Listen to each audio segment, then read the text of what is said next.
selamat pagi anak-anak ibu yang di rumah. Selamat bertemu kembali dalam pembelajaran daring. Sebelum kita mulai, kita berdoa terlebih dahulu. Atas nama Bapa dan Putra dan Roh Kudus. Amin. Bapa kami yang ada di surga, dimuliakanlah namamu, datanglah kerajaanmu, jadilah kehendakmu di atas bumi seperti di dalam surga. Berilah kami rezeki pada hari ini, dan ampunilah kesalahan kami, seperti kami pun mengampuni yang bersalah kepada kami. Dan janganlah masukkan kami ke dalam pencobaan, tetapi bebaskanlah kami dari yang jahat. Amin. Atas nama Bapa dan Putra dan Roh Kudus. Amin. Baik anak-anak, pembelajaran kita hari ini adalah pembelajaran IPS Selasa 11 Januari 2022, aktivitas masyarakat di lingkungan sosial. Tujuan pembelajaran kita adalah yang pertama, mengidentifikasi bentuk interaksi dalam aktivitas masyarakat yang menjadi tradisi. Kemudian, mengidentifikasi pengaruh interaksi sosial dalam tradisi masyarakat. Mengidentifikasi aktivitas masyarakat sekitar. Manusia merupakan makhluk sosial yang tidak dapat hidup sendiri. Manusia harus menjalin interaksi dengan lingkungan sekitar, baik lingkungan alam maupun sosial. Interaksi antara manusia dengan lingkungan merupakan suatu hubungan timbal balik yang saling memengaruhi. Pengaruh ini terlihat dari keberagaman aktivitas masyarakat. Jadi, hari ini kita mau belajar tentang interaksi antara manusia dengan lingkungan masyarakat sekitar. Kalau minggu lalu kita belajar tentang interaksi manusia dengan lingkungan alam, hari ini kita belajar tentang interaksi manusia dengan lingkungan sosial atau masyarakat. Contoh interaksi dalam aktivitas masyarakat, lautan dan samudra yang mengelilingi Indonesia sangat luas. Hal ini memengaruhi kehidupan sosial, budaya, dan ekonomi masyarakat Indonesia.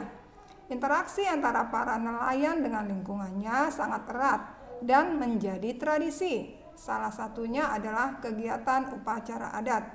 Kegiatan tersebut dilakukan untuk meneruskan budaya kehidupan masyarakat nelayan yang dilakukan secara turun-temurun selama bertahun-tahun. Mari kita tonton aktivitas nelayan yang sudah menjadi tradisi di berbagai daerah. Nadran atau syukuran, tradisi ini rutin digelar nelayan Indramayu setiap 2 minggu usai Lebaran Idul Fitri. Diawali dengan acara hiburan tradisional, tradisi ini merupakan wujud syukur nelayan Indramayu atas rezeki melimpah yang telah diberikan Tuhan. Selain itu, tradisi ini dilakukan agar nelayan selalu diberikan keselamatan saat berlayar di laut. Upacara sedekah laut merupakan tradisi turun-temurun yang dilaksanakan masyarakat pesisir Pulau Jawa, baik pesisir selatan ataupun pesisir utara Jawa. Sedekah laut merupakan wujud rasa syukur nelayan sekaligus doa dan harapan mereka akan laut yang memberikan hasil laut yang melimpah. Satu lagi tradisi nelayan yang unik, Lomban namanya. Tradisi ini biasa digelar nelayan Jepara pada hari ke-7 tiap masuki bulan Syawal. Yang unik dari tradisi ini, ratusan hingga ribuan nelayan ikut serta mengarak perahu kecil berisi kepala kerbau menyusuri lautan lepas.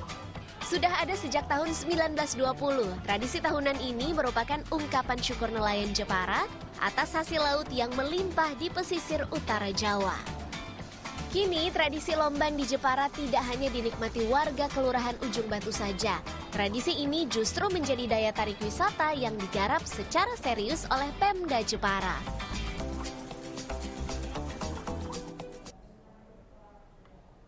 Nah, dari yang sudah kita tonton, kita dapat simpulkan ada beberapa upacara tradisi nelayan di Indonesia. Yang pertama adalah nadran atau syukuran, yaitu tradisi yang dilakukan oleh nelayan Indramayu. Dilakukan setiap 2 minggu setelah Hari Raya Idul Fitri sebagai wujud syukur nelayan Indramayu atas rezeki melimpah yang telah diberikan Tuhan dan permohonan agar nelayan selalu diberi keselamatan saat berlayar di laut.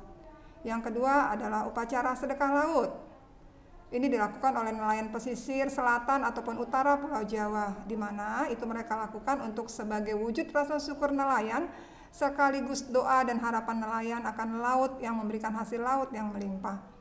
Yang ketiga adalah lomban.